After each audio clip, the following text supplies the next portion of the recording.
This is your CRM view where you can manage all of your account's contacts. You can perform bulk actions, add filters, and various other actions from this page. Log into your account, and then you will see various features and tools on your left sidebar. We're going to start by opening the Contacts tab.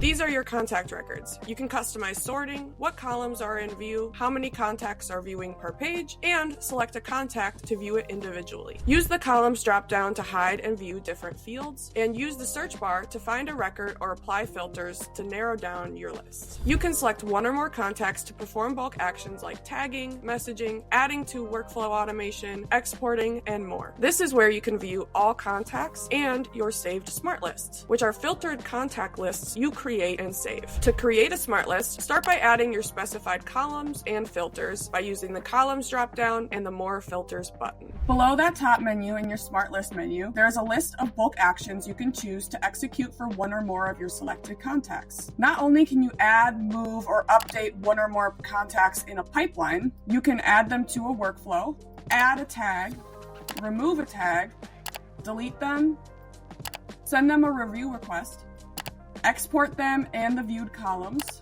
or merge them together.